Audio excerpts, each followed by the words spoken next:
Hi, this is Sir Flobojan Thunderhammer. And I'm King Cabbage Tidehammer. And this is WAK. We got a couple of serious ones under our belt. Slept with the king. And you become the champion day one and walk out. I'm surprised your beards didn't get Velcroed together. Explain that. You have to explain. I haven't a clue. That's why. Some sort of LARP thing. I survived that. I'm not going to murder you. Hello, everyone, and welcome to WAK, where we discuss topics important to the Kingdom of Winter's Edge, interview the Amtgard community at large, talk with interesting people from around the foam fighting world. This week we have Sir Loric on, and once again joining me is King Cabbage Tidehammer and Teflon. What's your last name? Frosthammer. Loric, thanks for joining us. Hey, thank you for having me. So I wanted to get us started off with a question. Normally, we will ask how you got into Amtgard and where you're from, and I think that's going to be an interesting story, especially given some of the recent ones that we've done. But I have a more important question for you. I first got to know you from a Qualls, where you had turned in some work, and I think that this might have been your first Qualls in the Kingdom of Winter's Edge, or at the time we were Principality of Winter's Edge. And you had made a crown and a little stand that the crown sat on. It was really, really beautiful, and this was my first introduction to your work too. So is leatherworking something that you have been doing for a really long time? Was it something that you got into later in your Amtgard career? Because I know that you took a little bit of a break at one point. And I have a follow-up question once you answer that about people that are kind of interested in getting into leatherworking. Okay. Yeah, so I remember that Qualls quite well. I had just found Winter's Edge maybe 3 weeks before that, and had gone out to the park in Murfreesboro for the first time. Mm-hmm. And on that very first day, I brought out all of my kit, like 2 sets of armor and all these swords and shields. And those guys out there had never seen me before, and I just showed up with all this stuff. They didn't even know who I was or anything. And I told them, I've moved to Nashville. I'm interested in playing again. And this was after probably a 12-year hiatus. I took a bunch of time off when I was going to college and once my son was born. But I moved to Nashville from Austin for a job, and, I didn't have any friends anymore, because I was here all alone. And I was like, where will I find my people? It's like, I know. Right. I need to go check out Amtgard. So I'm really glad I did. I went out there, met some amazing people. My future squire I met that day. Mm-hmm. But they told me, hey, that's a lot of really nice stuff you've made. Our park needs a crown. And so I made the design that night, the very first day I met those guys. And the next week I showed up and said, hey, here's your crown. And they're like, wow, Qualls is in a couple of weeks. You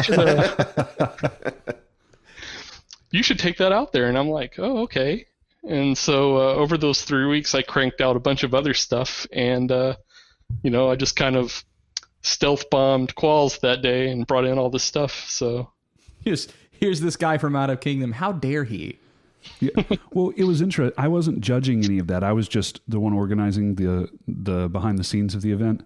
And so we get here and we're laying down all of the stuff. And I think that was 8 or 9 items that you had. It was just an insane number for our very small Qualls at this time, right? Yeah. But some really beautiful stuff that you turned in there. So this first piece of leatherworking moves on later to more pieces that you make, better pieces that you make, and eventually your Knight of the Serpent. And I want to come back to that a little bit later. But first, we did kind of a format shift here, because I do want to touch on how you got into the game. So thanks for that little trip down memory lane with me. And if we can get a picture of that crown, or if it's up on your page, I know that we're going to be linking your projects page. If you could put it up there, I'd love for everyone to be able to see this. It's in there. It's really, really amazing. How did you get into Amtgard originally, though? Ooh, okay. the year was 1988. No. So Delos and I are real life friends, and we actually met not too long into the semester of 7th grade. And, Delos, if I call him James, you'll just have to forgive me. But Delos was dating some girl at some point, and her brother played Amped Guard. And so he invited him out one day, and he went out there, and then he came back telling all these like wondrous stories. So we were living kind of in way North Austin, and our park, which was Paragon at the time, met in South Austin, like really far south. So I didn't get to make it out there for like weeks. So we kind of started playing at a local park in North Austin and created our own little group. And after about 2 months, the Paragon decided to shift parks, and they moved to our park and basically absorbed us. And so, I've been playing with them ever since. You can just do that? We sort of did that here too. We Come did. on now. You would have thought Mystic Glade would have been the one to move and then take it away, but I guess Mystic Glade moved and then got absorbed like an amoeba. Okay. Yeah, they had a lot more people. Yeah. Actually, around that time is when I met Imhog too. He was living in San Antonio at the time, part of Terrace Lune, and they were day tripping to our park because we played on Saturday, and they were a Sunday park, so they were coming up on Saturdays. He briefly mentioned Paragon in his interview. We just had Imhog last week. Mm-hmm. Oh, I get to follow Imhog? That's awesome. No pressure. Should be fine.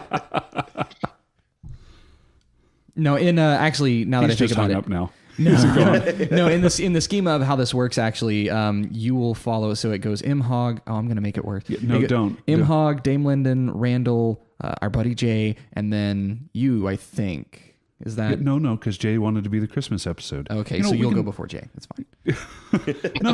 None of this matters to what you're doing. You don't have to follow Imhog. Isn't that good news? That's awesome. So, you had another park move to where you were. Do you remember what prompted them to move? Surely it wasn't just that you guys had started another small park. Fuck those guys in particular. Yeah, right. Nah, and it wasn't like that. I think it's good for parks to move around from time to time, just to, if nothing else, get additional foot traffic. That's fair. Pease Park, where they did play, was like this huge park downtown, and I think they were having some issues with the local frisbee golfer community or something. They decided to come, try out North Austin for a while. It's so weird that the disc golf kids caused problems. Like, It was the late 80s. I mean, It was a rough time. But it was the late 80s, so they were also still stoned, right? Like, how can they cause problems? Well, when, Amped Guarders started knocking their frisbees out of the air because they were trying to play through where we were ditching. Yeah, okay, I can see that. I don't know that I'd be able to resist either, to be honest. Yeah, and you like it's instinct. You could be on either side of that too. Where all of us play disc golf, right? No, not anymore, because the modern disc golf discs would be chop your bad. sword in half. It'll wreck your sword. Weird aside, but the original disc golf discs were the ultimate discs. They were just the regular lids that everyone throws for ultimate frisbee. Oh, that's really interesting. It wouldn't remove your fingers if you tried to catch it. Right. Well, to be fair, though, weapons in the 80s were not exactly like they are today either. Yeah, it's a good point. They're a little more actually. stout. You had to time your swing about 5 seconds before, to get it to the right speed, angle, height, whatever. I have a 48-inch stick I still have to do that with. So your park moved up there, and you guys had a larger park to play with. Now, this was you and Delos and a couple of other people that had already been at the park. Is that right?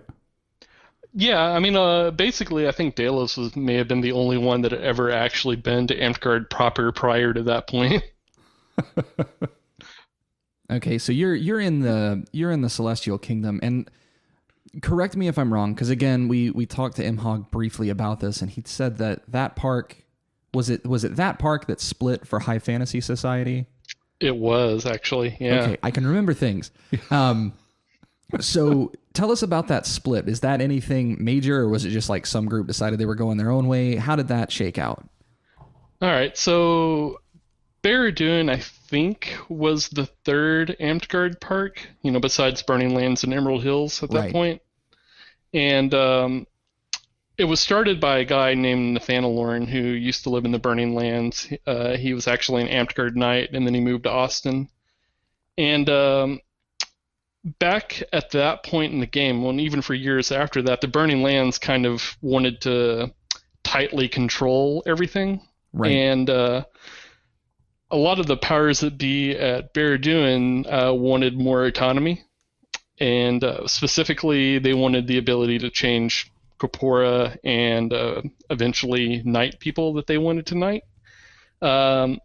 And back then, the Burning Lands wasn't cool with any of that. And so eventually, Paragon split off and formed their own game. But before that happened, like even after they announced it, the game that High Fantasy Society played was identical to Amped Guard for a long time before they created their own system of rules or whatever. So, and then shortly after that, a new park was started by a guy named Rufus Grimwolf.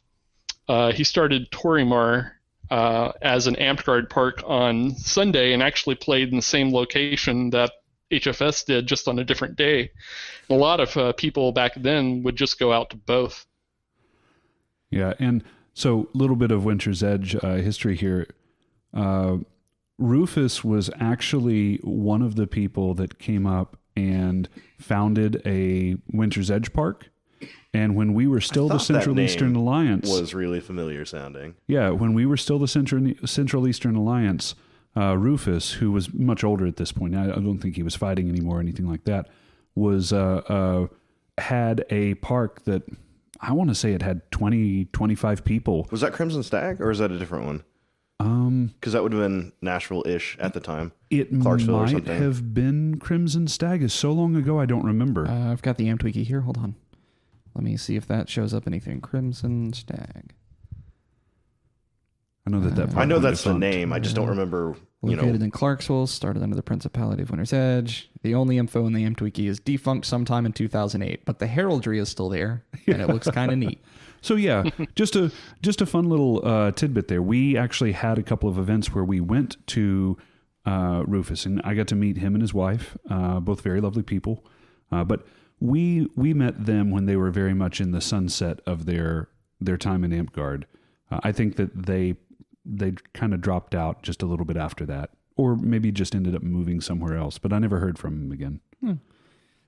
So the TLDR yeah, here, it's been though, years. Okay, so TLDR for High Fantasy Society is it's basically just we'll make our own Amped Guard with blackjack and hookers, like minus the blackjack and hookers, I guess. It kind of was like that, and because of where they came from with like the whole autonomy thing being a big deal, they kind of used that model for all of their chapters going forward, and so. There was this term that floated around for a while called bathtub kingdoms, because 3 guys in a bathtub could make a kingdom in HFS. But that's amazing. Just picturing the old Sesame Street where they're floating around with the ducky. Yeah. Jeez. All right. So what causes the move from? This is CK, right? Celestial Kingdom. Torimar was part of Celestial Kingdom. Paragon predated that. Right. Okay. So it goes from Paragon to Torimar, and then at some point along the way, you end up in, I guess, the Principality of Winter's Edge, soon to be the Kingdom of Winter's Edge. Like, what details that move? What causes that to happen? So, I was working in Austin as a IT manager, and a buddy of mine that went to work for a company in Nashville called me up out of the blue.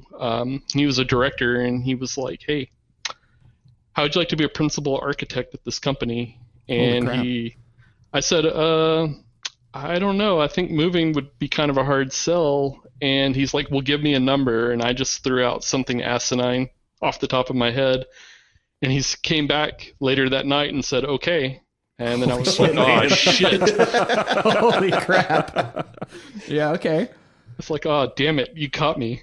Oh, that's amazing. So, This is one of those times where you're like, I picked a number that was so dumb no one would ever say yes. I should have picked a higher dumb number. Right, yeah. Definitely. Well, it all worked out, though. Yeah.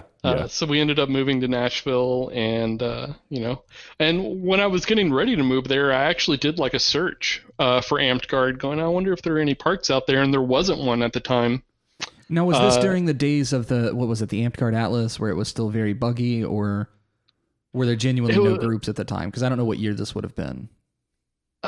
This was 2015, I think. Oh no, there should have been a park there. Well, no, it would have been 2013 when I did the search. So a couple of years later, I searched again, and then I found one that was, supposedly in Nashville. But then when I contacted them, they're like, "Oh no, we just moved to Murfreesboro." Yeah, so I'm like, it's not a big deal. I live in Spring Hill. So kind of weird thing is I went to college at Murfreesboro, MTSU for a little bit, and actually tried to start a park there. I can't remember the exact dates. I think it would have been 2008 or 9, somewhere around there. It was me, Tie-Dye, and Lexi who tried to start it, basically.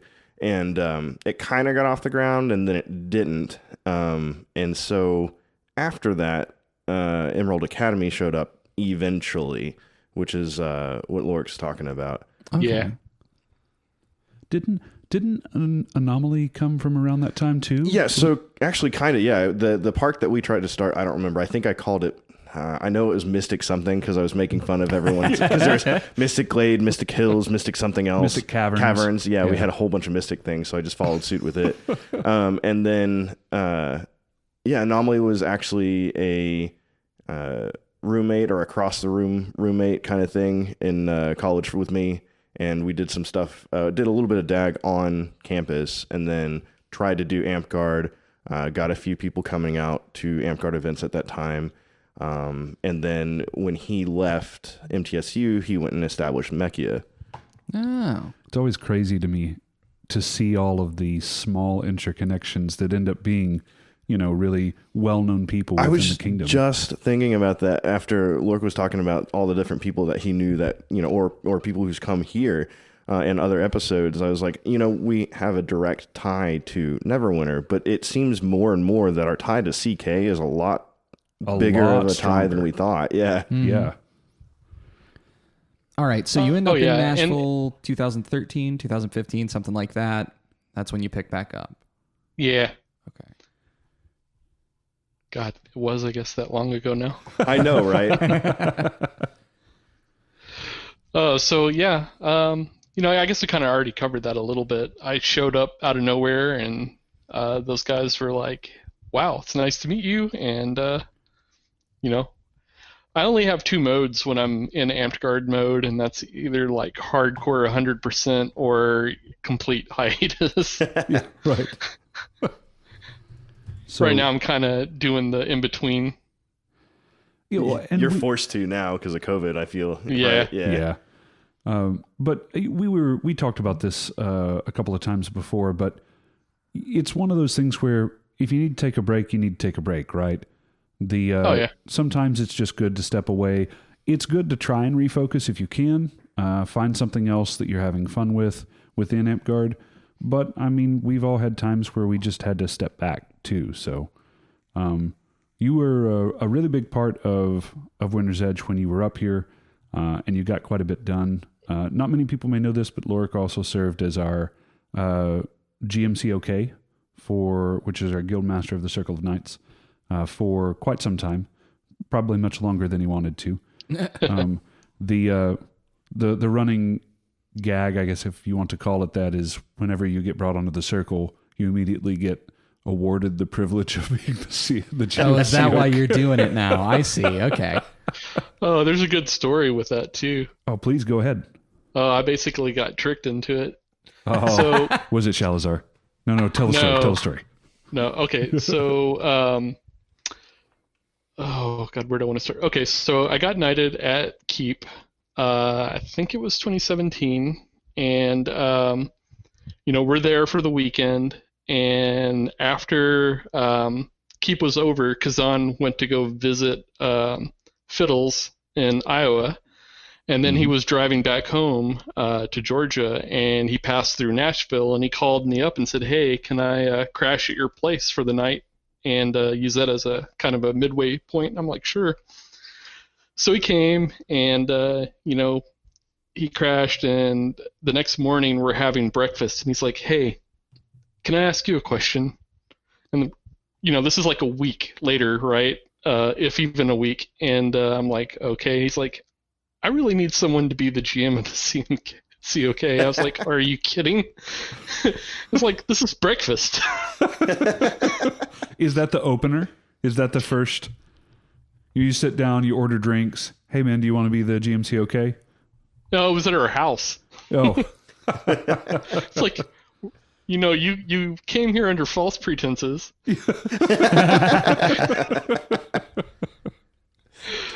No, but I understood where he was coming from. Shalazar really wasn't that active yet. He became more active shortly after that.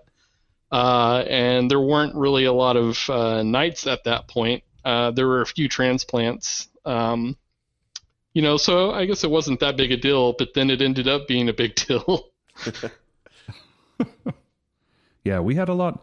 You were our GMCoK when we made Kingdom, weren't you? We're right around there?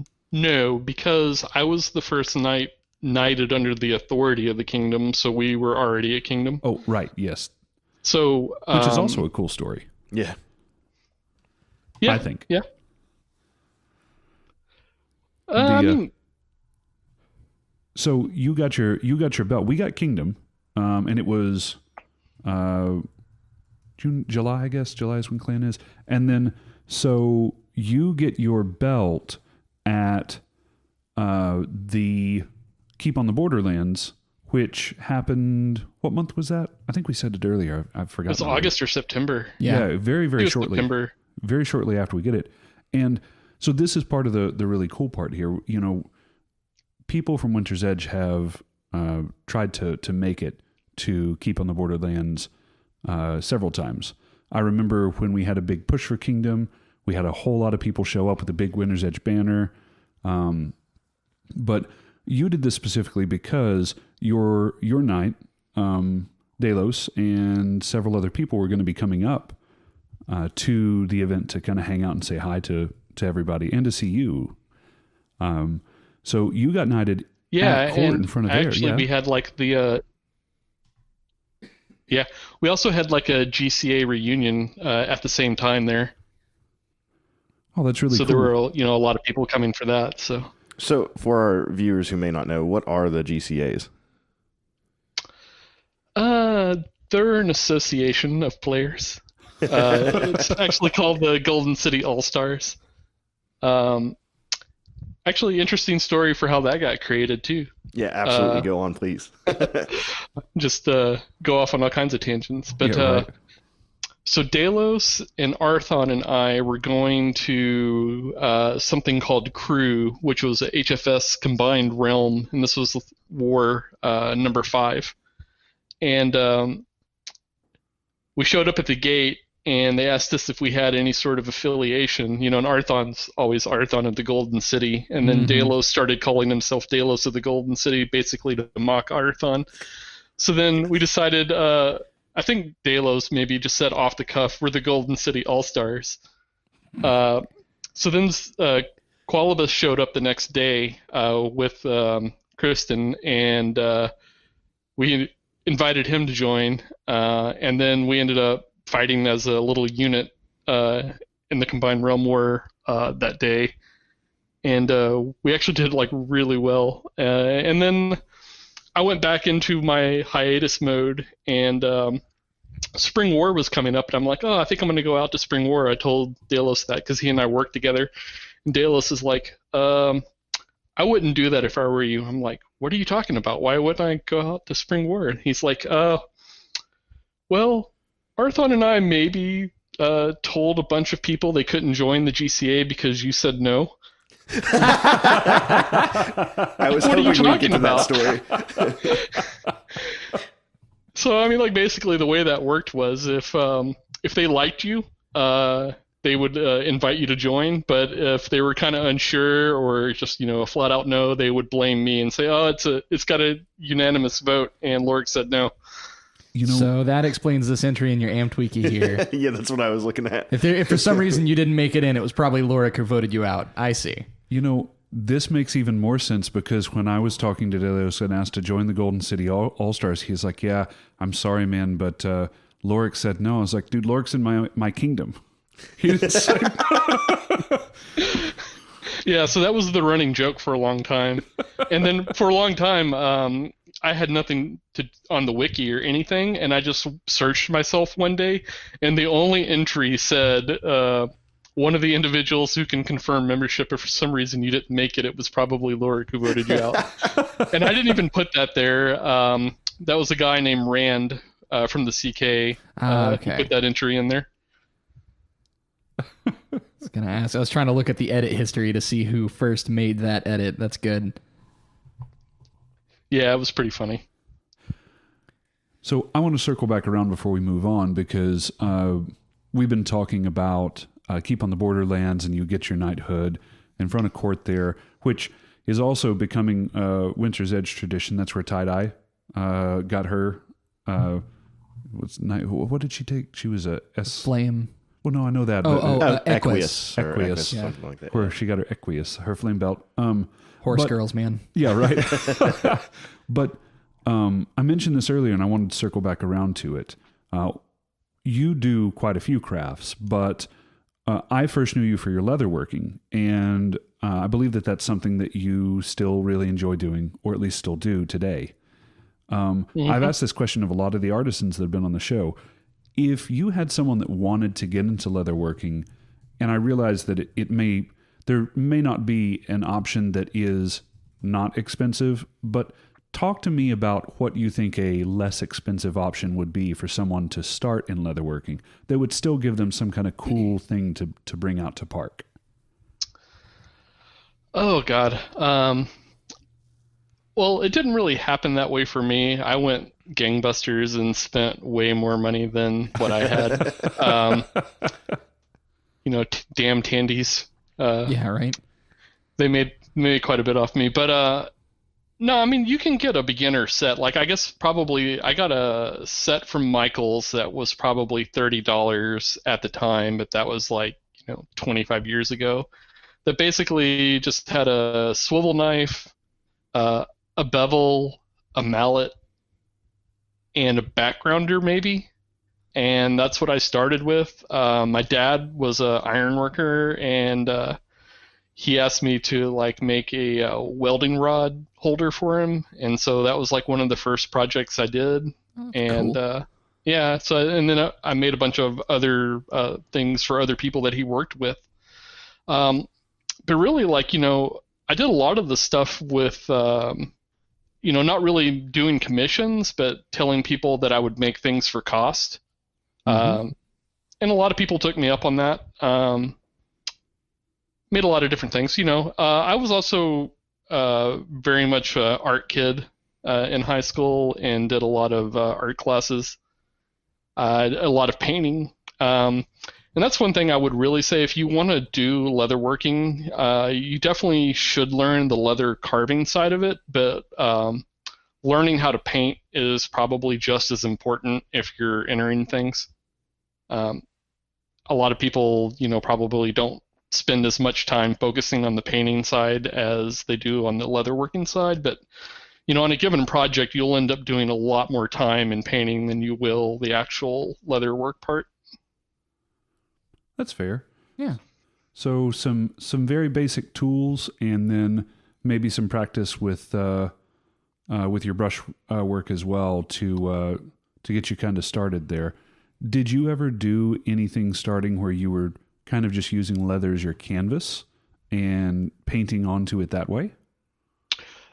Expensive canvas, dude. Yeah, I know, right? Well, no, I've done a number of things where it was just meant to be hall art or, decorations, where I would tool something and then paint over it. I have a number of things that I've created. They're all in my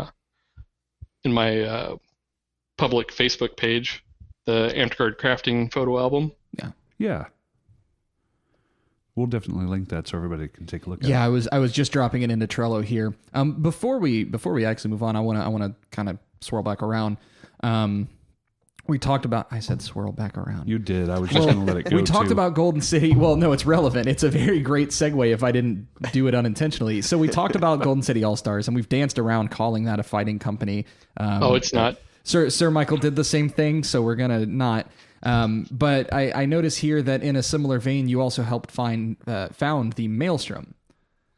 Yeah, actually, well, that basically started at Emerald Academy with me and, well, it started at the Symposium, Arts and Sciences Symposium 1, but it was something that me and a few other people had been talking about for a few weeks, and Teflon happened to be there, and we kind of all looked at each other and were like, yeah, let's ask Teflon too. And I think maybe the four of us were the beginning of it, and then we invited a bunch of other people. We ended up having, a pretty good number of us at one point.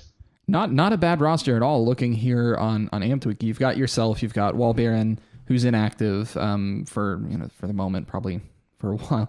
You've got Teflon, you've got quite a few people, and then several names that I know that are, Corvo, you've got Heralder, you've got Metro, you've got Toast. What generates that? What makes you say I want to start a fighting company called the Maelstrom, and what was the impetus behind that? Because we've talked about it a few times, and obviously having Teflon on, we've never actually gotten to the, here's the day we decided to do it, and here's why. I think one of the cool things about Amped Guard is the way that you can have different connections or, relationships between people. And we do that a bunch of different ways in Amped Guard. I mean, you have the ties to your park, to your kingdom, households, even belt lines. They're just different ways of interconnecting people, and they add flavor to the game. And I think it's cool to be in one. I mean, you get to kind of create your own history and traditions. So I think they add a lot of, cool atmosphere to the game. And so, when I met my Amped Guard bros in Winter's Edge, just creating a company with them felt right. So that's what we did. Okay, cool. I didn't know if there was a big company battle and you needed a crew or something. Sometimes fighting companies get started that way, where it's we need 6 guys. Here, I've got tan fabric. Here, you just go, put it on, whatever. And I think it was something that Walbaron had been thinking about for a little while, and then he decided to pull the trigger on it. Now, was Walbaron your squire at the time? No, he was actually... he was my man-at-arms. Yes. Oh no. Yeah. Under my squire's belt at the time. Oh, okay. Yeah, once I got knighted, I asked Flo if I could steal him. Oh, you asked? That's adorable. Oh, yeah. You should have just thrown a belt on the guy. No, we were very gentlemanly. Fair. Yeah. Was there a duel as well? No, I think it was more like, hey, can I do this? I was like, yeah, it sounds great. You guys are at the same park, and he's really doing a lot of ANS stuff right now and would really benefit from that. Cool. I think he'd already made the belt. Is that true? That is not true. Damn it. I actually remember Symposium 1 quite well too. I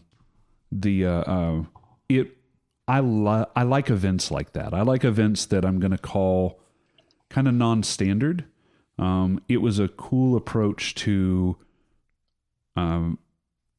We don't have enough garb in the game. We don't have enough alt crafts in the game and things like that. And I would love to pass down what I've learned and I wasn't teaching. I'm just, this is an example, right, of that kind of idea. So I think that it would be really cool to see some of those things at events that aren't just ANS focused too. You know, I think that we could pull something like that off at another event that's just one of our regular 4-day events too, if we really wanted to. Right. Well, so what we're kind of dancing around here is I may or may not have killed Symposium with an axe. But I think the event can be made to work. It's just a matter of timing and really having everything focused towards a specific set of things. As it currently sits with the way Symposium was running, it was very expensive. And it's, we were buying a lot of materials, paying a lot of people to travel, and it's like we should do as much local as we can. There are plenty of local people who can teach classes on tunic making or whatever else. But I would love to see something like that continue. And I'm not opposed to it coming back, just with COVID and with budgeting being what it is, had to punt. So this isn't a question for you, Loric, because it's a struggle when we have some money that all of the kingdoms are going to have to be paying now, and we're not a poor kingdom, but we're not a very wealthy kingdom either. Actually, compared to most of the other kingdoms, we're pretty well off, which is unnerving when you consider that we're really not is. actually that well off. But so here's a question for you, because this was COVID outstanding, because COVID, of course, was one of the big things this year. We don't know if it's going to be safe for people to meet, but did you ever serve in any of you did a really good job as GMCoK. Did you ever serve in any offices when you were coming up through AmpGuard? Were you ever in any kingdom offices back in CK before you left? No, I mean, I was much younger back then and didn't really want to deal with the whole kingdom level. I'm a super, super introverted person naturally. Mm-hmm. I really didn't want to do that, but I was Duke of Torimar in Regent. Regent twice and Duke once. And then I was share. I mean, I had every position at Emerald Academy. Yeah, small part. So you end up having to wear a lot of hats, right? Oh yeah, but yeah, I mean, I was Duke once at Torimar. Is it so? This might not be a great comparison, because Torimar sounds like it was a larger park, especially after the move. But was there a big difference in the way that you approached it, or maybe in the way that you were as you got older? Because there was this big gap between Torimar and when you came back to Emerald Academy. Was it easier to step into those roles, or was there something else that you were able to do that you felt like you just weren't able to do when you were younger, even though there was more people there? I would say that probably what allowed me to start taking on more roles like that was being a people manager at work. You just kind of learn those skills. I mean, leadership is a skill. Yeah. Some people are naturally gifted at it, but you do have to develop that like any other skill. And as I grew up, just through work or whatever, I acquired some of those skills, so that made it easier. Yeah, that's fair. Do you have something that and I'm talking about in AmpGuard in general here, not just the leadership portion of what you're doing. Do you have something that you've done that you would say you're the most proud of? A piece that you've worked on, or some project you've done with one of the groups that you were a part of? I would probably say that the Plague Mask is probably one of the projects that I'm most proud of. It's so good. That was we auctioned it off, and I don't remember how much it went for, but it was quite a bit, and that went toward paying for one of the symposiums. Wow. The people that bought it actually travel around to different. Well, they did. Obviously, they don't right now, but they traveled around to different medieval type events and serve food, and they always had the mask on display, and they got a lot of comments. So the person that ended up acquiring it actually contacted me and was asking if I had like a shop or anything, because they were always getting comments and wanted to know where to send people. So it was kind of interesting, like a year and a half, 2 years later, I just got contacted about it. It was kind of cool. Sorry, I'm looking at this on Facebook now. This is pretty cool. I also just found the album finally after looking for it. I didn't realize how easy it was to find. I was looking everywhere and it was just right there on your album. So I'm just now getting a look at it. This is amazing. Holy cow. Right? I'm going to just put a link to this in the notes so I remember to show it. Holy shit. Yeah, no, this is why I said people need to go look at this. Are you accepting commissions right now? I'm currently working on a commission. It's a pretty long list right now. I'm working on a commission for Robin right now, Sir Squire. Mm-hmm. And she asked to get on the list at Symposium 2. Holy shit. That is a long list. All right. Well, you pay for quality. Yeah. No, absolutely. This is some good stuff. I also see some, God, I hope this is foam. It looks like you do a bit of foam work as well. Oh, yeah. Yeah. Holy shit. This is, look at this. This is a plasti dip. That wood grain is amazing. Oh, yeah, that one. Yeah. I mean, so how transferable is that? Because I'm looking at this and I'm realizing that maybe leatherworking and foam crafting have some I don't know, what would you call that? Synergy? Yeah, synergy. Perfect. Thank you. Like, I mean, how easily does that transfer? Well, for me, again, it's having the art foundation. They're just different mediums, applying similar skills. Again, the thing that really kind of sets that off, though, is the painting. Right. So, similar question to what Flo asked earlier. As far as the foam crafting goes, what kind of, I guess, tools are on the cheap or starting type things would you suggest to people who wanted to get into that? Oh, it's pretty cheap. I mean, basically, you just need craft foam, a wood burner, various X-Acto knives. You need some DAP and some PVC gloves and some foam brushes, and you're pretty much good to go. What kind of paint do you use? Is it just regular acrylics, or is it something special? Yeah, it's all just folk art or apple barrel cheap Walmart paint. It works perfect. Nice. Okay. Hey, so I'm now I'm Facebook stalking you because I found it. So now I'm just clicking next on everything. There's a sash here. Are you a Paragon? Is this healer or is this? I'm colorblind, so I can't tell if that's red or brown. It's brown. Is it really? I think so. Oh man. Yeah. So the one with like nublets on it. No, this one has like wood and there's actually like a that's stump on Cinnamon's. it. Yeah. I think, yeah. Okay, because I was going to ask if Cinnamon you were a Druid. Paragon. So this is for Cinnamon. Mm-hmm. Okay, this is cool. I am a Paragon wizard. Well, master wizard. Yeah, this was before the Paragon system I actually existed. really like that distinction. Like, I like it in the fact that, like, if we change rule sets, I really think we should rename those positions so that you know when someone got it, basically, and then you can re-earn them, so to speak. But you can still sit on whatever circles or whatever, but, like, to reaffirm the rule set that you're in when you got them. We're time stamping Loric. You're old.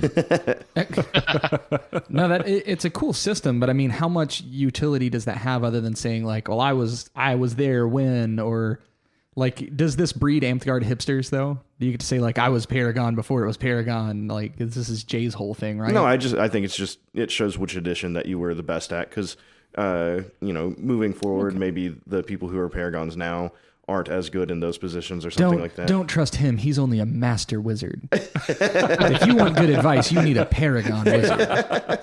No. You can't even trust the Paragons now. Now you need a bastion of something. I don't know. Okay. So this actually brings up a question then. You started in, it must be 7.0, right? No, God, 1980. No. It'd have been 5. It was 6. Oh, was it 5 6? or 6? God, Yeah. okay. So when did you get your masterhood? Like, was that within that rule set, and how was it different than what we would consider Paragon now?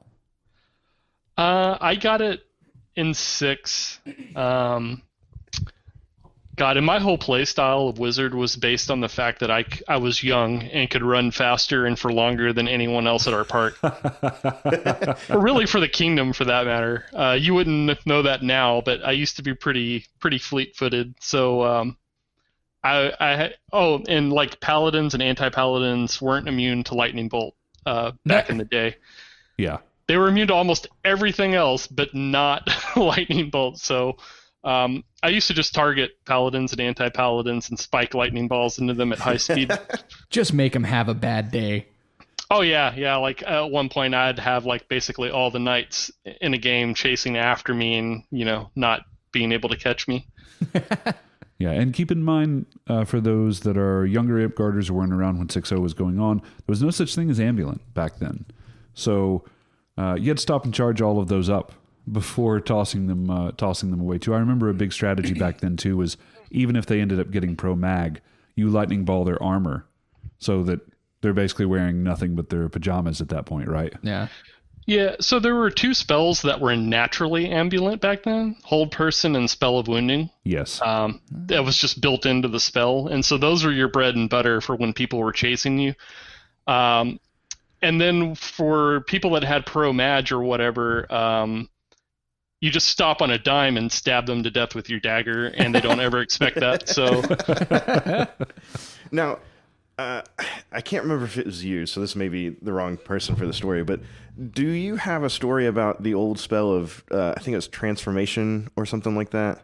Oh, yeah. So, all right. So to be fair, the idea for this originally came from a guy named Agonar, who was actually Delos's knight in HFS. Cool.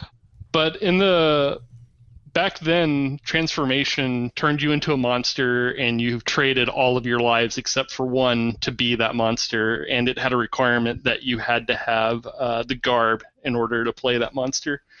So that's a big sacrifice. Yeah. And, every class then had a set number of lives. And basically, and there was no stipulation that it had to be a friendly target. So you could actually cast it on an enemy. So we would stun someone and then wrap them in toilet paper and turn them into a mummy and then double fireball them.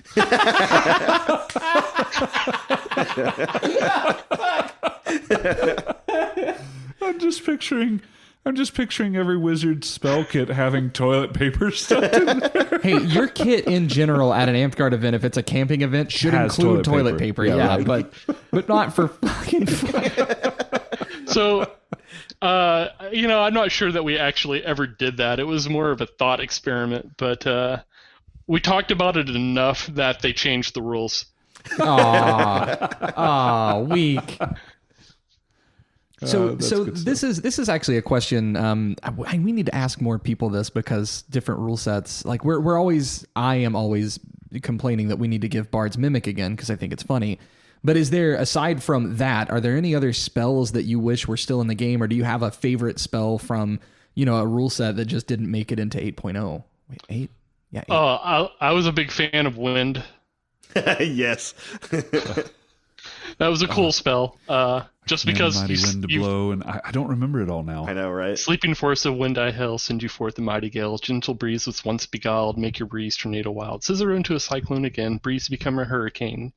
That's about where I forgot now. That's it had something else. That's awesome. It had one more quatrain after that. Well, okay, this spell is a mile long. What did it do?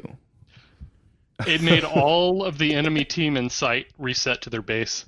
Fuck. Yeah, so what you would do is you would have someone standing by the wizard. Right. You would have somebody standing by the wizard that's like, hit the deck, and all of your team would drop. And then the wizard would blow the entire team back to base. Jeez. Yeah, that was a pretty awesome spell. But yeah, it did take a long time to cast because you had to do that whole thing twice. Yeah. But it could be really effective. There don't seem to be as many like this spell affects everyone on the battlefield. I don't think there's any in this current rule set, are there? Yeah. Because I know Doomsday was a thing, although I don't think it ever actually... I think it's apocryphal that it ever got used to any effect, but like... I cast it once at Spring War. Okay, how? Because this is one of the, we always hear like, oh, they put a guy in a trash can and carried him out into the field, whatever, like it's always some story that some crazy thing happened. So how did you pull it off? Or were you just in a spot where nobody could see you? We were in a corner of the map. I was in a circle of protection with a healer, and right before I got done casting it, he stepped out of the circle. Nice. Which broke it, correct? Which broke the circle, but not the spell, and we had a Pocket Reeve standing next to us.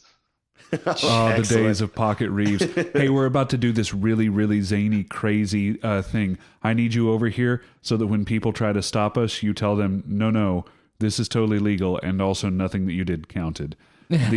At the time, Circle of Protection was a spell that was 10 feet around total, which is much smaller than you think it is. You're not standing in a 10-foot circle.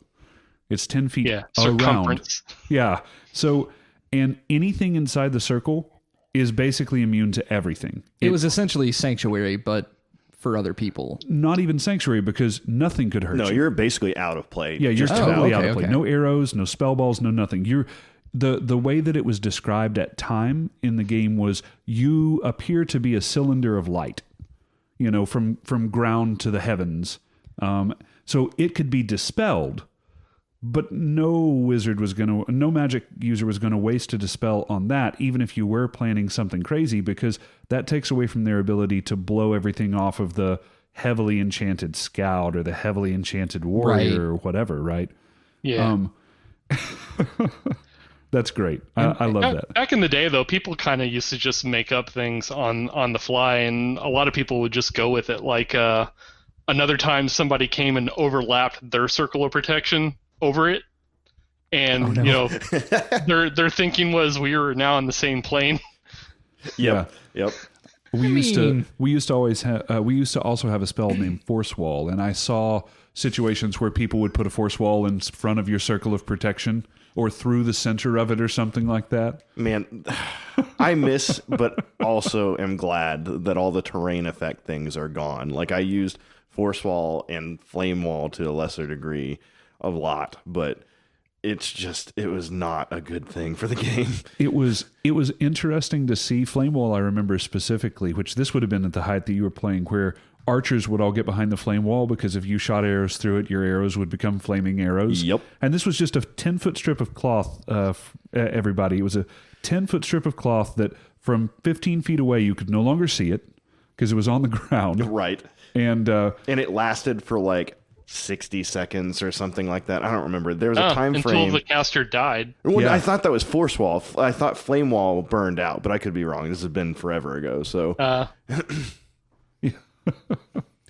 I liked the balance of 7.0. Sure, it was disgusting, but then you have wacky shit like that. That's like, it's fun. He used air quotes when he said that. People can't see it, but that's what happened. Oh, okay. There was a reason why you could only have one wizard per 10 players. right.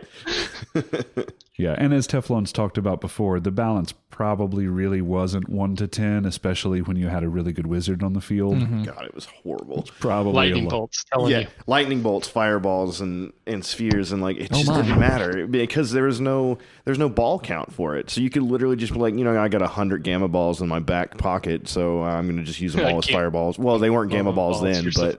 Yeah. Well, and even things like, There were rolls of denim. Rolls of denim, socks, rubber bands. Rubber bands is the one I all remember. kinds of stuff, yeah. and you had your Instacast stuff too. Like Wizard Loric back in the day could call for someone, you had Mutual Annihilation as Wizard. That one I actually do kind of miss. That one was fun because if there was a big bad on the field that really needed to go, it killed me, but it killed them too. Yeah. And it was all you had to do, for our complex, not so complex, that's a bad way to put it, but for our longer incantations now, back then it was just I call for our deaths, I call for our deaths, I call for our deaths, and you're gone. Yeah, I think that was it. Something close to that, yeah.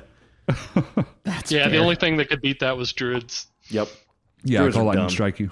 Well, there's that. There's Call Lightning. Then they Finger both of Death. shared Finger of Death, or no, sorry. So Wizards had Curse, and Druids had Finger of Death, but it was basically the same thing. Yeah. And I call for your then death, I call for your death, I call for your death. yeah, and then Druids had Petrify Balls, which were fucking broken, like straight up, because those I think they might have limit. Oh, it was limited to the number of people you could have, like entangles and ice balls and stuff. At one point, where you bought 2 so you could have 2 people frozen. Yeah. So you did that with Petrify, but with Petrify, the only thing that got him out of the stone was you had to cast the heal spell on him, and it's longer in 6.0 because the sword cut, spear stab, mace, master, arrow, jab part is said between each other line. Yeah. So it's, I don't know, 4 times as long or something like that, right? And then on top of that, they have a 300 count to come out of that frozen state after the heal. So you've basically wasted 2 lives worth of count dead time off that dude.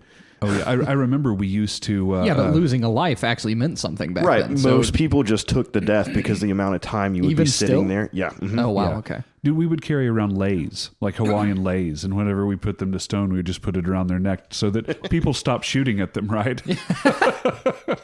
God.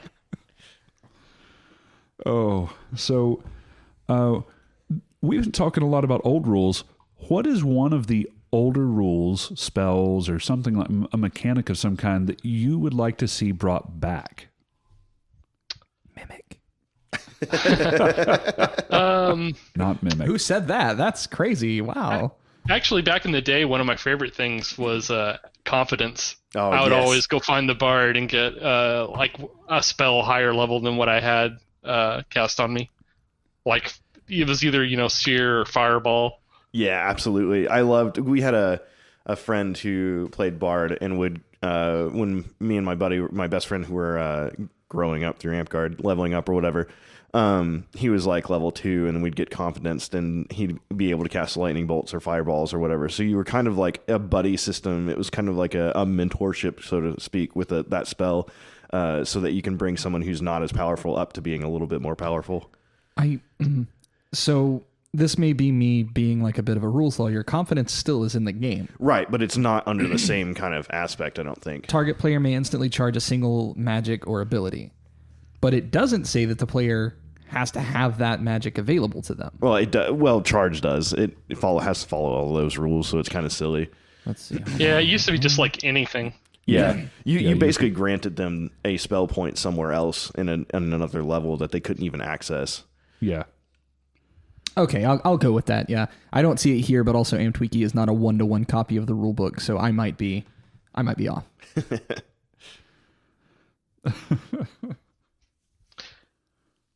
Bards used to also have the ability to like take 5 people out of the game to tell them a story. When Legend was actually good. Yeah, right. Yeah. Yeah, I remember. So Winter's Edge had gone up to Rising Winds and had brought a castle. And we had a castle? Thanks, Sir Pudding. That was his, I'm pretty sure, right? Oh, okay. No, that was the castle from Neverwinter. Oh, okay, yeah, that's right. Golwyn and Barry. Yeah, they brought all that up Bajorn. on a flatbed or something, right? Yeah, they did. And so we got up there. Now, this was a big castle. It was 2 stories in some places. You had to like dig post holes. And so we get up there. We're going against their entire kingdom. And the opening was 8 feet wide. One of the best classes on the field for a castle siege was a bard. Because if you could get the bard in close enough, Legend would rip all of their shield wall away from the door. I think this was 7, so they could dance Legend out, or maybe Legend was out in 7. I don't remember. But yeah, 2 socks brought a big amount of people out there and then set them up basically in front of her to allow her to be safe. Goldwyn shot somebody so he could then shoot her later. Yeah, that was Carter. That was Carter. Yeah. So we had a guy at our park named Carter. Carter was a great guy. He was really young, and this was his first event up there. And he had heard stories about the great archer Sir Goldwyn, and he gets Legend. And so Carter starts walking away, and Goldwyn says, "Carter, call dead." And he goes, "I can't, sir. They said I couldn't." And he said, "Carter, call dead." "Sir, she won't let me. She told me I couldn't call dead," because you're in the bard's thrall. And Goldwyn said, "Carter, I'm sorry," and shot him. And he dramatically dies. And as he's falling, Sir Gillen, who is also running archer right beside Sir Goldwyn, shoots and hits 2 socks. there. So there was some fun things that you could do with those mass spells, but I understand why they had to take some of them out. Right? Legend We was have enough issues recognizing 20 feet. So like the any of Amgarder's that 20 other feet shit, like, is legit like 30, 35 feet when you ask them. Like after playing disc golf and having to realize where 30 feet is for certain things, it's a lot shorter of a thing than we realize. Oh, yeah. So you started that. We're gonna segue. We're gonna segue pretty hard here because this has been We've tangent. been down several rabbit holes by now. We have. this is tradition. I don't understand why we're complaining. That's the name of this episode is Tangent. Yeah. So you had started up Maelstrom, and you guys got your colors and symbol together. You started coming out, and there were already two fighting companies in the kingdom, the Triads and the Seraphim. Also Zodiac at the time too. They were a little and bigger Zodiac, at the time. yeah. Mm-hmm. They still exist. Yeah, they They do. They were just a little bigger or a little more presence at the time. And so I think that this is really cool. I wanted to get a little bit more information from both you, Loric, and you, Teflon. The decision to make a fighting company can be a tough thing for a lot of people because a lot of people look at the pre-existing companies that are there and say, I'd really like to try and be a part of X or Y one day. So, what inspires you to say, you know what, you talked about this a little bit, Loric, with, it's cool to make memories and things like that. And just to have a group of guys to run with. Right. But what makes you look around and say, you know what, those guys are okay, but I kind of want to make one with my own boys, and go that direction, because I think that I'm going to use this word, and I hope I'm not using it incorrectly here, but I think that that's kind of a really cool thing to do. I think that it takes more character maybe to do something like that and step up in that way than it does to just say, well, I'm going to try. And this isn't anything against people that have joined. I obviously joined another fighting company because I said I want to be part of those guys. But it's a different take, and especially in a kingdom which, like ours at the time, wasn't really all that large. We had events that were still under 100 people at that point. And this is more important because I think that in the Maelstrom's heyday, you guys were the most well-known company.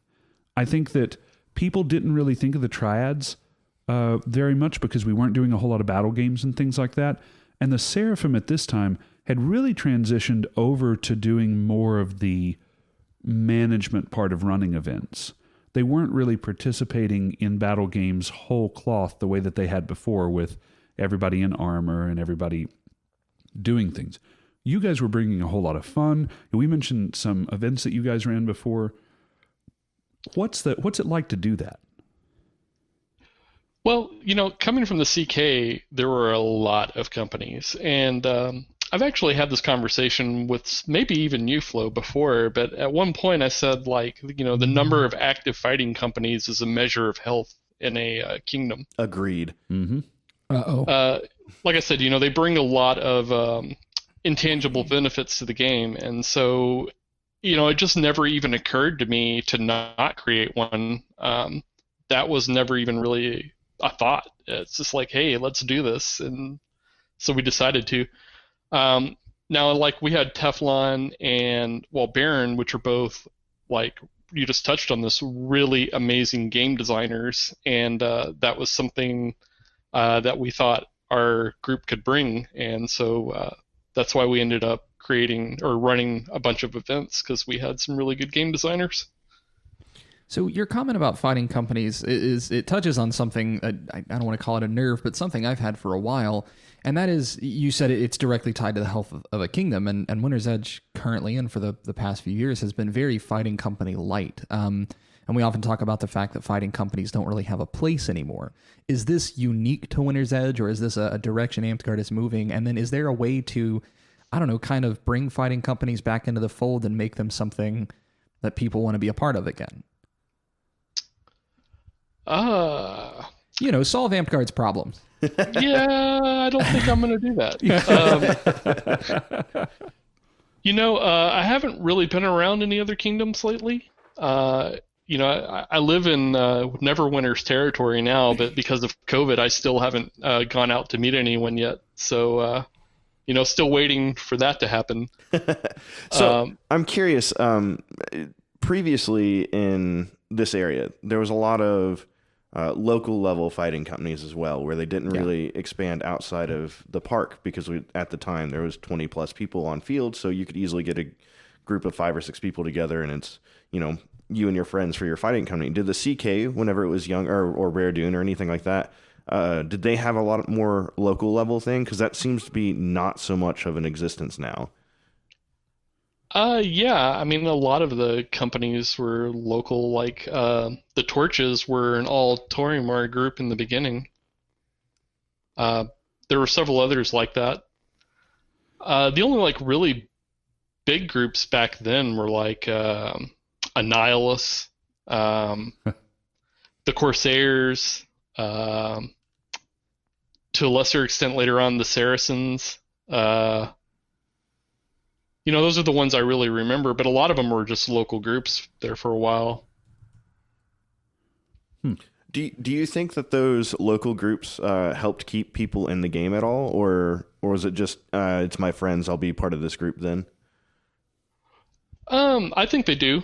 Like I said, it's just a way of building connections with other people. Getting to wear colors that match everyone else's in your group and, spending time with them. It's a sense of camaraderie. I think there's a lot to be said for that. I think that's what drew a lot of people to that. I haven't been out lately, so I don't know that, or didn't know that companies are in decline now. That's kind of sad. I mean, maybe I'm wrong here, but it's something that I've seen. They don't seem to be as big in Winter's Edge. And I would agree with that. Okay. Yeah. And I know ours just got smacked by reality a bunch of different directions. Yeah, we got hit by the burnout bug to some degree, and then also like just real life in general. Well, it's for me, it's always been one of those things. I've never been in a fighting company, but I've always thought they were awesome. Even going down to Neverwinter way back when, and they would do company battles, and then I'd have to group up with all of the unaffiliated folks, and it was still fun. Just, my unaffiliated group of like a bunch of level 3 scouts and one wizard that was like level 4, fighting against the Triads and the Seraphim and whoever else. I mean, just seeing them take the field with all of their colors and all of their gear and all of their coordination, like even if it meant I got crushed and my group got crushed, it was still really cool to see. And it was one of those things that I think made the game look really cool from an outside perspective. I also think that during that time, because that was more in 6 and 7 rule set, right? So at that time, balance of the classes were not trying to be 1-to-1. So you knew at some point that I think it was an easier pill to swallow that you were going to lose, I think. So I'm curious if that is a good thing or bad thing in some ways, I can speak from, so there were 3 different incidents where I was in the unaffiliated party. And in every one of them, we knew going in we were going to lose. One time I actually grouped up with the Saracens. That was a different thing. That was not fun on its own merits, but that's a different. Were you drunk? No, I wasn't, which made it awful because they were. I wasn't old enough to drink at the time, so I was the only sober one, and a ton of drunken Saracens are like, we'll get to the field when we get to the field. So again, as an aside to the Winter's Edge people, one of the, I don't know if I'm allowed to tell this or if it's Saracen secrets that I'm going to be shot with an illegal arrow for. One of the Saracen codes is if you're handed a drink, you have to take a drink and then pass it on. It's just an unofficial thing. So you learn to not, you have this natural reaction when someone starts to hand you something, go, oh, yeah, okay.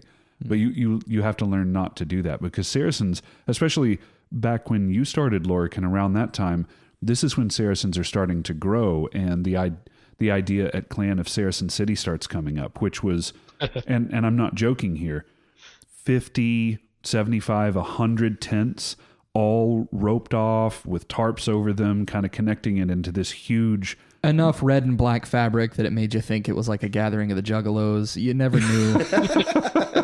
Yeah, it was. This is how I got roped in, right? This was at a Great Eastern. There was a big castle battle, and I was like, it was me and Chachi, and we were walking around completely unaffiliated, and we're like, hey, we need to fight with somebody at the big battle tomorrow, and we happened to walk by the Saracen city, and they're like, you can fight with us here, put on this tabard, and we're like, okay, cool. Who are you guys? And they're like, aha, children, come back tomorrow. So they were at least smart enough to send us away, but no, I remember being on the unaffiliated team, knowing we were going to lose, and the morale of the team was very like, fuck, what's the point? But I remember being like, dude, guys, this is awesome. We get to fight those guys. We get to fight those guys. Those guys have wings on their garb. Those guys have bad triangles on their garb. And like, getting to say like, we're going to go up against those dudes and we might lose, but I'm going to take that guy out, or I'm going to try to do something cool. So even not being in it, I thought it was fun. Oh, definitely. So something you said kind of reminded me of something that happened when I first started coming back to Emerald Academy. Mm-hmm. So we had this event coming up. I want to say it was Crystalline Chronicles 5, maybe. Man, it was I don't the one remember that which was. numbers. It was the one that was at Eastwind Hold. That was the one I missed. Yeah, the Eastwind Castle.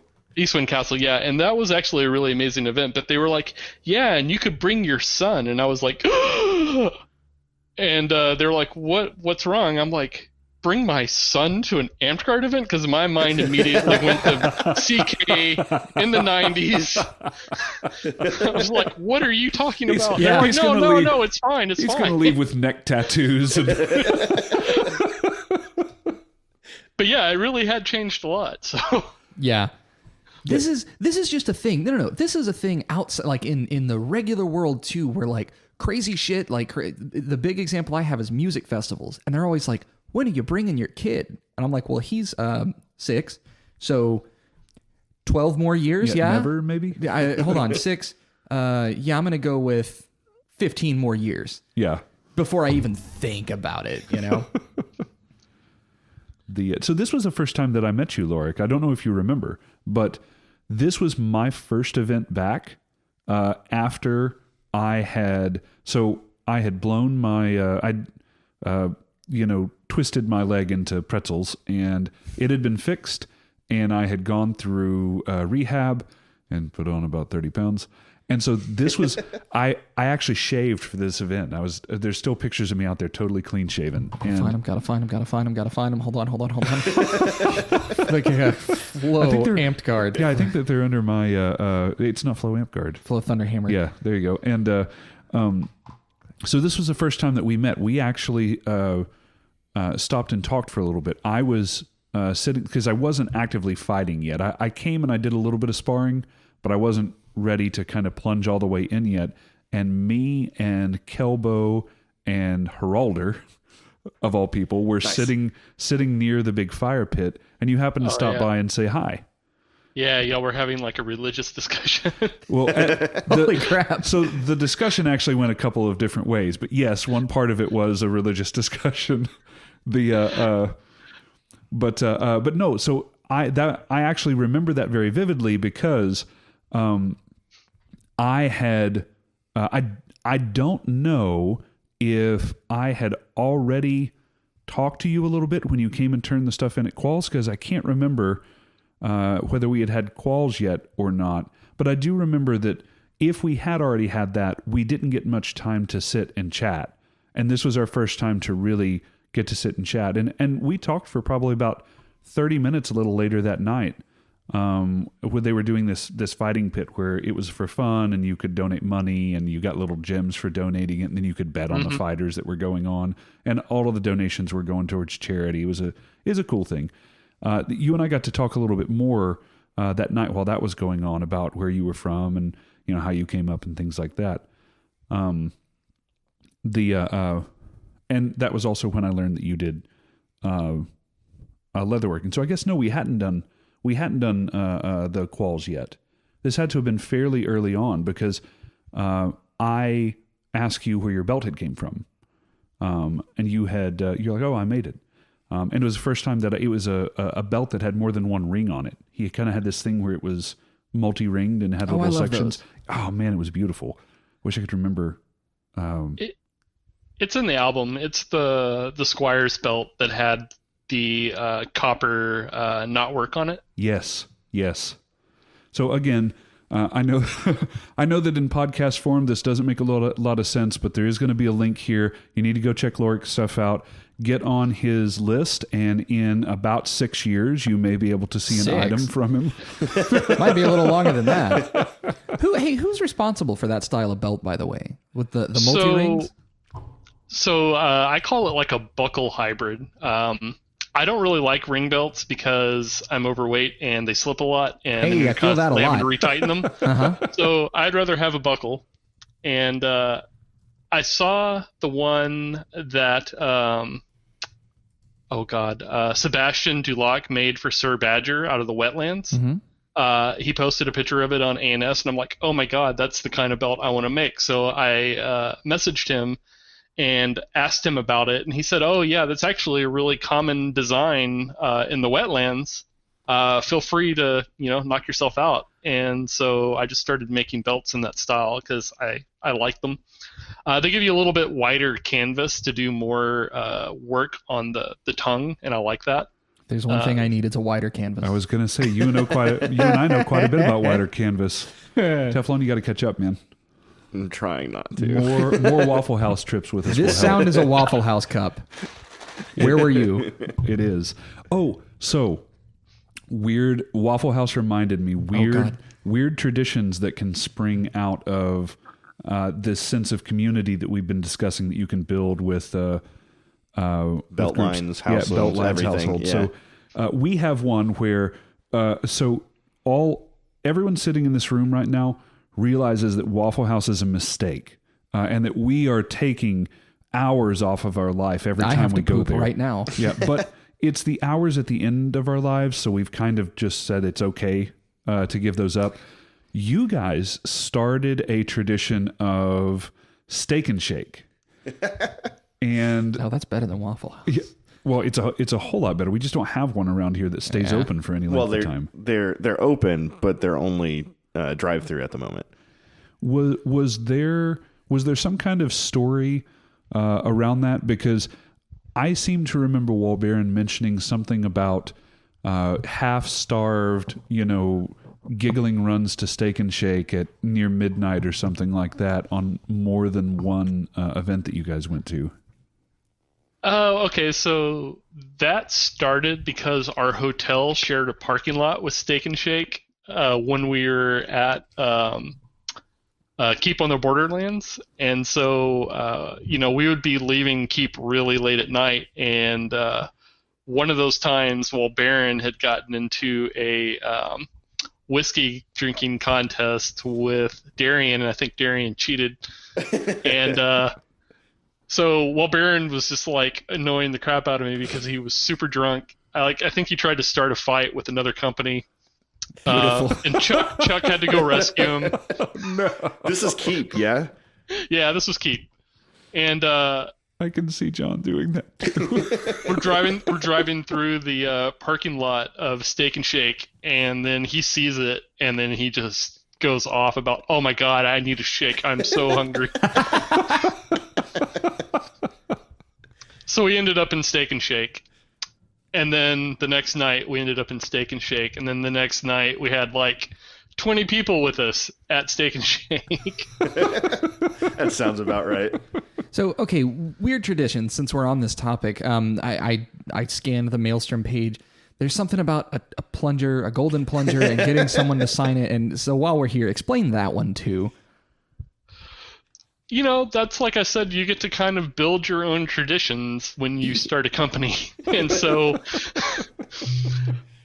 if you think about it, our nickname is the Swirlies, and what swirls is a toilet. And what do you need to fix the swirly when it's not working is a plunger. Okay. So a rite of passage to go from being a swirly to a full member is you have to make your own Maelstrom plunger and get it signed by either a torch or Imhog, who is an unofficial torch. Right. And the idea was that would encourage the swirlies to leave the kingdom and go find one of those guys at a bigger event. Okay. However, some of them tried to cheat and mail their plunger to someone. How is that cheating? Hold on. You No, got the that's- signature. He did not actually. Oh, okay. That goes against the whole idea of the plunger. The spirit of the rule, right? I think Xander's the only one who actually made it through that, didn't he? I think so. Yeah. Zach was close. I think he lost his signature or something. I don't remember what happened. Yeah, he did.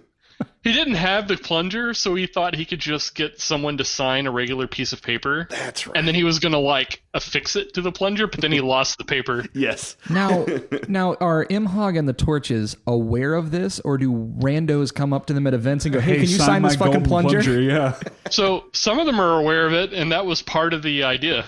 Okay. I think it's better if they're not, because it's just like, "Hey, will you sign this plunger? This is the third time at this keep. What in the hell?" Loric asked me to have you sign this plunger.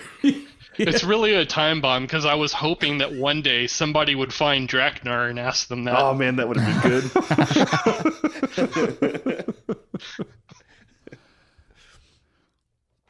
I should have gotten one of the plunger. I could have gotten Draknar to sign it.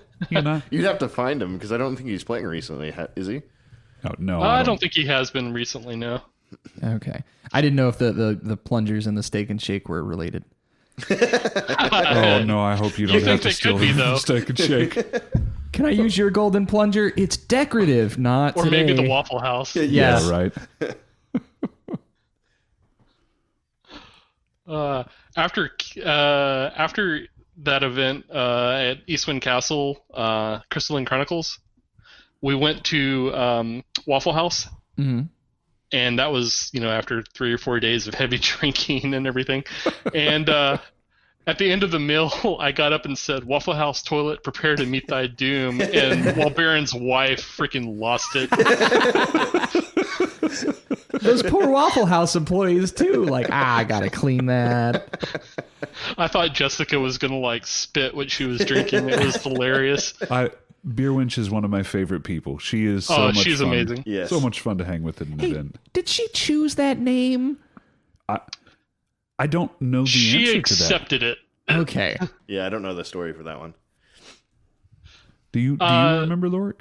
So Walbaron thought she looked like the Polly's beer girl Okay. when they were younger and had first started dating, and so he called her Beer Wench, and she just kind of went with it.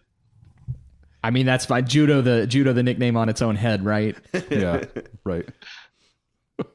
I know, the first time she said, "I'm Beer Wench," I was like, "Excuse me?" Yeah, right. It's one of That those was me too. are you cool with that? No, It's like, what I is thought it? Amtcard's changed. It's what's the story with Beefy and his wife, where she introduces Oh. herself as Beefy's wife So, one of our founding members, of the Triads. Sir Squeak, one of the Oh, founding oh, members okay. Sorry. of the Principality, really integral. Am I using that right? Integral to get us to Whatever, getting off the something ground. like Yeah. that. Words.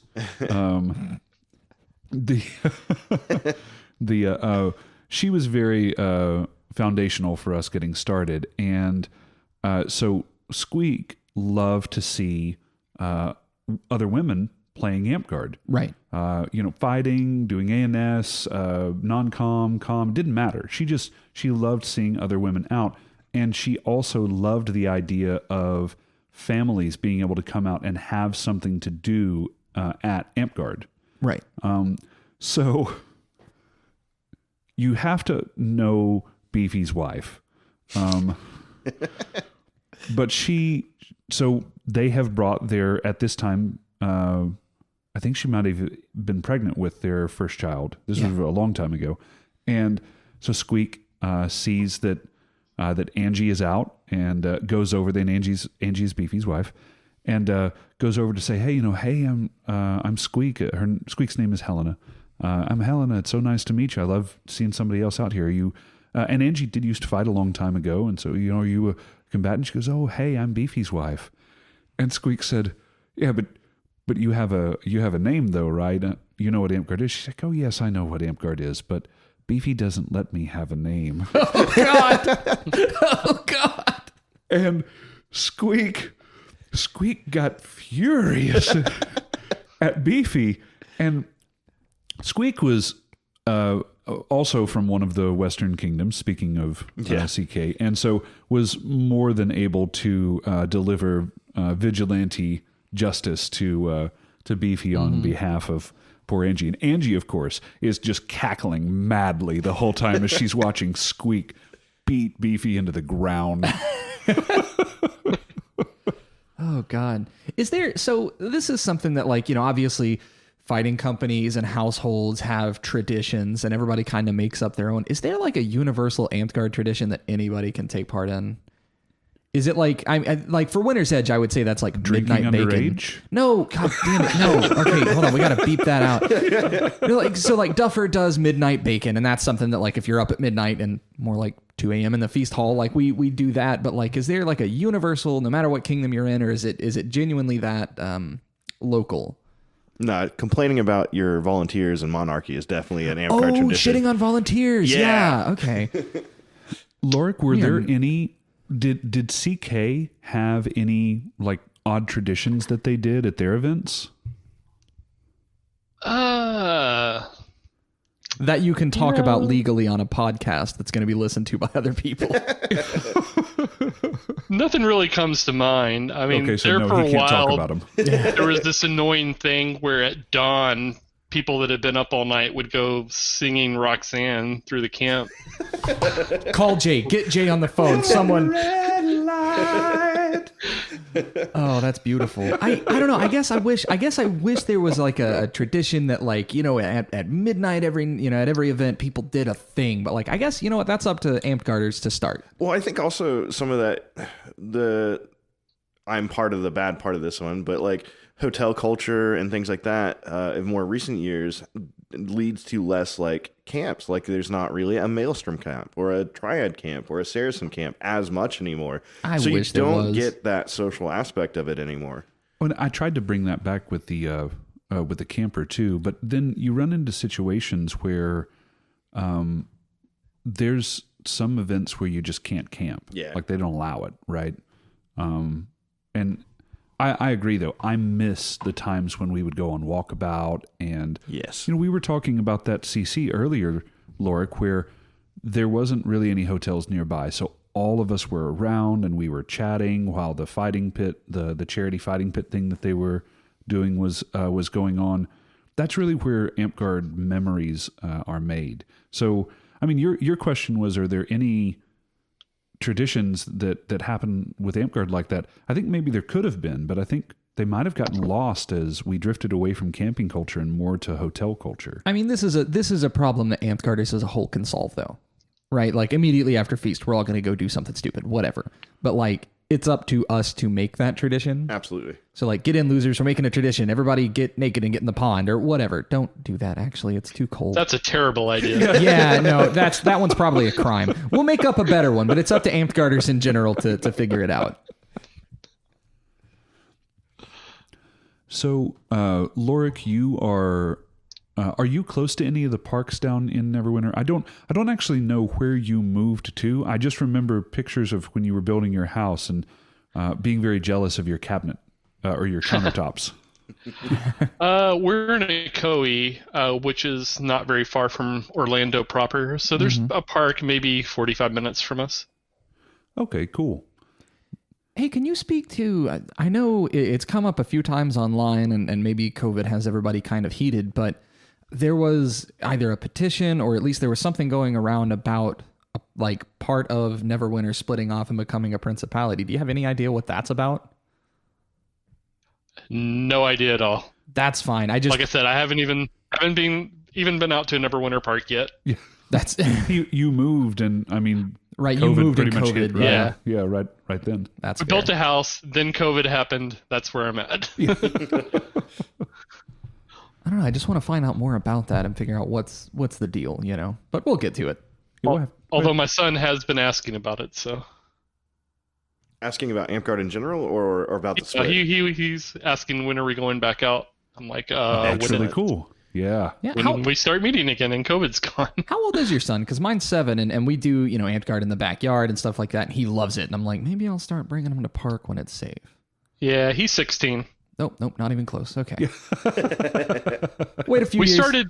We started taking him out when he was 12, but he was like already taller than Teflon then. So Not that that's 100% hard. true. Yeah. Not that that's hard. No, I remember Loric's son because one of the first events at the Murder Barn, he had been going assassin, and so I ran into him. I was like, "Hey, man, it's good to see you again." I see you got your little bandolier thing, and he. Either you or him or he or you or somebody had put together this bandolier of throwies that were Velcroed. So he would move around the field and just like slap them to his chest to re-Velcro them and keep moving. And so you want to talk about one of the most effective units on the field. Everyone was getting assassinated from 20 feet away. Like key individuals were getting assassinated from 20 feet away. Yeah. And he wasn't really engaging very much, but it really goes to show that like one person with a good grasp of what a few key abilities can do on the field can really screw with the huge battle plans that the other general has made, who's going to definitely destroy everything and is micromanaging his whole troops. Because this kid assassinated him 3 or 4 times in a row. Oh yeah, just ask Chase about that. Yes, that I was was just the thinking other about general, it. yeah. Like if I remember correctly, I think it was like Chase was the tyrant thing, and then that was the thing that he was the Ultima tyrant or whatever, the big bad It was version like a of Final himself. Fantasy thing? Yeah, absolutely. He was doing that thing, and like he had his group walking the fairly tight path, and Xander had went insubstantial and just kind of stood there, insubstantial to everyone who passed him. Yeah, right. And they just kind of didn't really pay any attention to him. And then like 2 minutes later, Xander comes out of insubstantial and like walks up behind them and is like, tap, tap, tap, tap, tap. You're dead. Yeah, he got put in once at the boat battles by doing the same thing. He waited him out. Nice. I want to do assassin, but like, look at me. I want to do it very Beverly Hills Ninja. I could do that. You could pull off Beverly Hills Ninja Assassin. I could pull off Chris Farley. I'm fat and loud. You definitely could do that. Oh, I thanks. Actually, he became a lot more annoying after he decided to play wizard and had like an almost all verbal spell list that was ambulant based. Yes. Is it cool to be able to bring your son into the activity after you'd been doing it for so long? Is there kind of a revitalizing aspect to seeing the younger generation come up? Oh, definitely. Yeah. Just so many different stories, filtered stories that I could share with him. We usually try to close the podcast out by having everyone tell a story. And one of the things that we had to add after a story that will never be aired was make sure that all of the statute of limitations have been reached on whatever story you're telling, or we're just going to have to blank the whole thing out. So anyway, there we were pouring vodka into this kid. No. Yeah. Back in the editing booth, just pulling it up in Audacity like, nah, crap, we got to cut this whole bit. No, we can't do this. Yeah. God, remember I started playing when I was 14. which is not a tacit admission, but as close as we're probably going to get from Sir Loric. Yeah, no. So what would be like, I mean, if you had to pick one, and this is always the toughest question, what would be your favorite Amped Guard memory, Amped Guard story? It doesn't even have to be you, but something that you remember that sticks out to you. Oh my God, I have so many. Okay.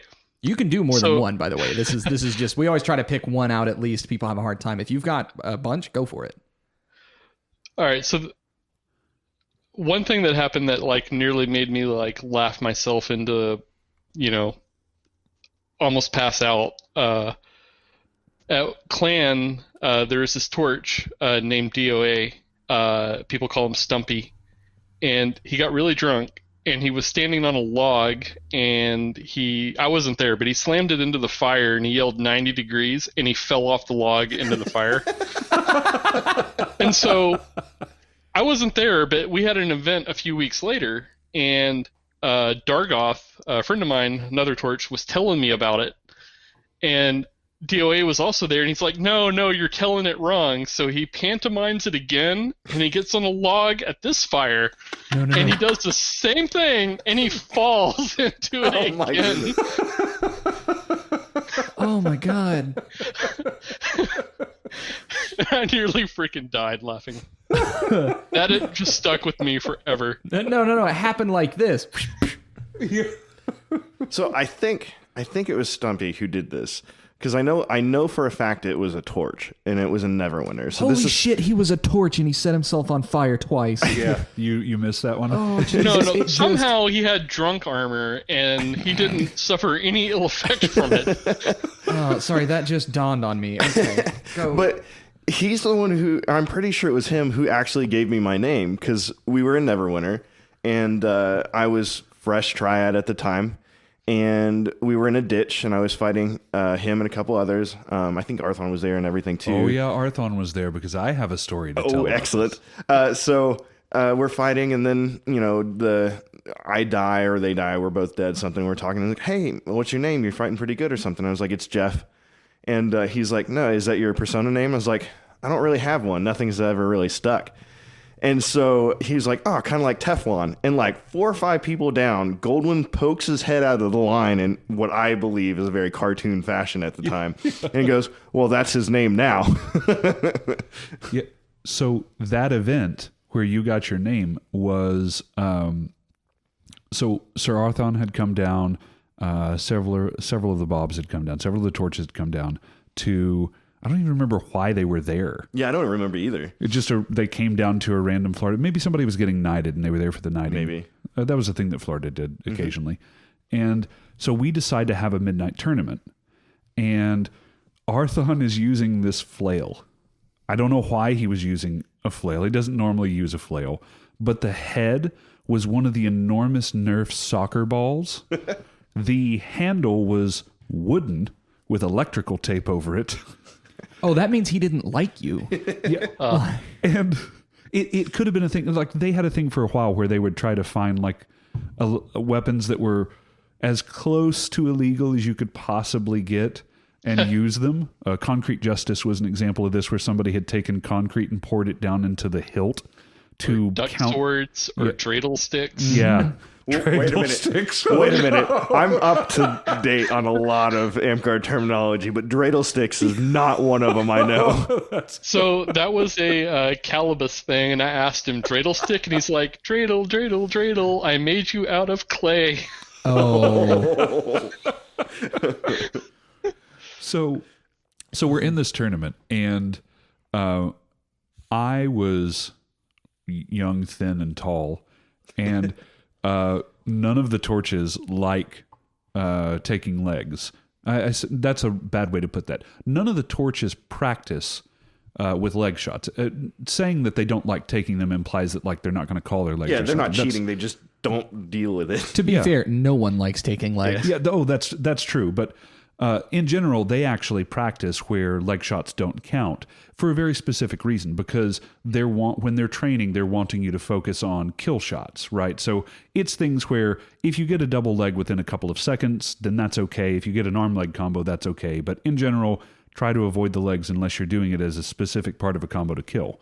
Well, I was convincing the entire line to leg Arthon. I was just calling it out. Like, I come in and I'm like, okay, guys, remember, what do we do to Arthon? Leg him. That's Yeah. right. And it became a thing where it was a chant for anybody that was bored. It's like, what do we do? Because Arthon's big thing that he teaches everyone is, what do we do to Florentiners? We stab them. Yeah. And so I had made this counter. So I had legged him, and of course he still killed 30 people legged, and then went to the back of the line, and we met again, and I legged him, and I legged him, and I legged him, and I did this 5 or 6 times. And so he kills the person in front of me, and I'm turning to the crowd to call in as I'm running in. I'm like, what do we do to Boardman? Leg up. No, because he threw the flail hand over fist towards me, and the wooden handle hit me in the side of the head and knocked me the fuck out in the middle of the tournament. And Arthon looks at me, like kind of pokes me with his leathered boot and goes, Arthon, like he had won the fight, and the next guy came in by stepping over my half-dead body. Oh, that sounds like a very Arthon thing. I remember that, like, that was the first event that I ever got sick at, like super sick at. I got the flu. And we were in a 15-passenger van. Oh, I forgot. Yeah, that's totally that So thing. everybody got the flu on the way back. But man. So I woke up and didn't realize how sick I was. Like I had gone to sleep early. Yeah, a head wound will do that to you. You were out for like 5 minutes, bud. You should see a doctor. I wandered back out to the fire pit to see Arthon telling stories, and he was wearing this. He has this this court garb that's big and flowy, and it has the big flappy sleeves and things like that. And he's just gesticulating wildly over the fire, and part of it catches fire. He's like, and without missing a beat, he just continues like waving his arms in such a manner that he puts it beside his body to smooth the fire out, which is slowly starting to climb up the bottom of the garb. Never stops his story. I decided that one day I wanted to be able to tell a story that well, because my reaction would have definitely been to scream as high-pitched as possible. Oh, he was probably talking very loudly anyway. He was. Yeah, he definitely was. So what's another, do you have another fun story for us to close? Are we getting pretty close to time there? We're pretty close to Cabbage? time, yeah. We like to cap at 2 hours if we can, and we're getting real close. I want to do one thing too. Well, first off, do you have another story? I want to do one more thing. If you do, I can buy you some time with this. Yeah, go for it. Okay. So, I want everybody in Winter's Edge and anyone else outside of Kingdom that is listening to this to know really how important Sir Loric was coming in and how lucky we were to have him come up. Not just for the connections that you brought to the CK, which it seems that every single person that we've chosen to interview has deep connections to the CK, though we didn't realize it at first. One of the first three kingdoms. I mean, it's almost inevitable. Yeah, can't spell suck without CK. But just you brought some craftsmanship that we hadn't really gotten to experience. We do have some very brilliant leather workers here, and I'm certainly not taking away anything from them. Sir Kazan does some really good leather working. Yep. I know that Sir Puddin has done some leather work and stuff before, and Sir Shalazar does too. But you definitely brought a flavor that I had not seen before. We talked about it a little bit earlier, but it wasn't just the quality of the leather work. It was the accenting that went on it, the painting that went on it, and techniques that our kingdom, our very young principality at that time, sorry, I guess old principality, young kingdom, hadn't really gotten to see. So I want to personally thank you for everything that you gave to the Kingdom of Winter's Edge while you were here, the work that you did as our GMCoK, however reluctantly it might have been. Yeah. I know that you had several problems that you had to deal with while you were under that.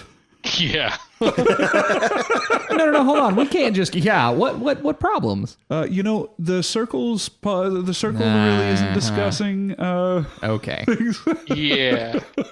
Fair enough. There are, so joking aside, because this is actually a really good thing, people talk about transparency. It is, and this is, you have heard me say this, both of you have heard me say this before, but I actually originally got this saying from Loric. When I talk about the mantles of power that an office has, and both of you did your roll your eye nod, because you know what I'm about to say now, but there are certain things that a position has the right to know. The mantle of that position has the right to know those things. If you're prime minister, you're monarch, or you're GMCoK, there are things that by virtue of being that office, you have the right to know. You personally don't have the right to retell those stories, though. And one of the things of being an office that's tough is, as much as you want transparency, people have a right to privacy. Yeah. And there's some things that you just aren't allowed to talk about outside of those office. So Loric kind of makes a joking there, but we were young, and as you can imagine, you are a third monarch, and you're still, no, I guess not third at this point. There was a weird tumultuous time where we went through 3 monarchs in a 6-month period. So yeah. Whoopsie. But even in your office, where you're still dealing with quite a bit of new kingdom problems, and so Loric was our new kingdom GMCoK person. I'm just saying, Imhog has a story about knights knifing each other. So, like, if you're not prepared to share, that's fine. But yeah, and that was in like 1920s. People were in flapper dresses and okay, they all talk like this, eh? But. Okay, I bought as much time as I can. Thank you so much for everything that you have given to the Kingdom, Sir Loric. It really means a whole lot to us. And everyone definitely go check out his page. We have mentioned it so many times. A lot of really beautiful work there. And please commission him for stuff. Loric, jack your prices up real quick. He does a lot of really good work. So if he is taking commissions, definitely look to him if you're looking for something leather. Loric, do you have a story that you'd like to close us out on? Fun, funny, it can be anything you want. Yeah, I mean, I have one other thing I guess I could say. I don't know why, but like most of my funny stories kind of center around someone getting hurt. But oh no, that makes them better. That's the best ones. Yeah. So we were at so there was this principality that tried to launch out of Killeen, Texas. God, I don't even remember their name. It was some 3-word name that was like popular around that time. But we went to the first principality event, and somebody brought out a sword that was made from a metal golf club shaft. And Qualibus was the champion at the time, and he checked it out, and he's like, what is this in here? Because like the tip was all mushy and everything, and the guy's like, oh, it's metal golf club. And he goes, no! And he grabbed it, and he slammed it against a tree as hard as he could, and it rebounded off of him, and the end stuck in his abdomen. Oh, fuck! Holy shit! So like, he fell over, and somebody's like, my liver. Oh my god. So like, he's like, oh, screaming. He sits through a night meeting. Jesus. And then Arthon drives him to the hospital, and it's like the scene from Reservoir Dogs. He's in the back just like, oh my god. Holy shit. Now, it turned out, it like only went like a quarter of an inch in or whatever. He was fine, but it was still really funny in a sort of kind of tempered by time way. Right. Yeah. Now that the panic is gone. I think, so Amped Wiki indicates that principality may have been Tirasol. Yes, that was it. Okay, cool. Tirasol sounds like a cleaning product. I was just thinking Pine Sol. Like, that's all I could think of. Fun dive for anybody that's looking for something to sink their teeth into. Just go look at the Principalities page on Amped Wiki, because there's a lot here, and there are some that I desperately need more details on. So, for example, there's one that is the Crystalline Confederacy, and the only note on it is, it's a long story. California. Wow. I gotta know, but we'll get to that on another podcast, I'm sure. Also, I just want to add that apparently knights back in the day were just cut from a different cloth, because if I get stabbed in the gut at an event, I'm not sitting through a knights meeting. You guys will just have to soldier on without me. I'm going to the hospital. Well, it's a day and age now where you can Zoom from the hospital room. Yeah, so right? You'll be fine. Oh, man. I just now thought about this. What are our words? He got really stiff, Be cool. and so like Arthon stood on his feet and basically like pulled him up like a board because he had laid the whole meeting. Oh my god! Was he just bleeding the whole time? I don't know. I wasn't there in the meeting, obviously. Right. Well, thank you so much for coming on, man. This was a lot of fun. It was great talking to you. Just to kind of recap some of the things, you can get into leatherworking with the purchase of a few specific tools. Their art crafts are usually not singular, so having some skill in other things is good. It also means that there are cheaper things that you can practice on, like some of the foam stuff, which you'll also find on his page. And one of the big things I think is just do whatever you find fun, and there'll be be a niche that you can fall into in AmpGuard there. I think that it really sounded like you were really doing whatever you found exciting to do at the time, and you ended up with a belt for it in the end. Oh, definitely. Yeah. And, just kind of go on that a little bit more. Like, I picked one of my squires based on the fact that she decorates cakes and is amazing at it. And it's an artwork unto itself. So, lots of different ways to express. Absolutely. That's awesome. Yeah, right. Hey, well, thank you again so much for coming on. This was a whole lot of fun. Cab, do you want to roll this out? Hey everyone, thanks for listening. If you liked what you heard, be sure to subscribe to our podcast on YouTube or Spotify to get notified about new episodes. And make sure to follow us on Facebook for announcements and more.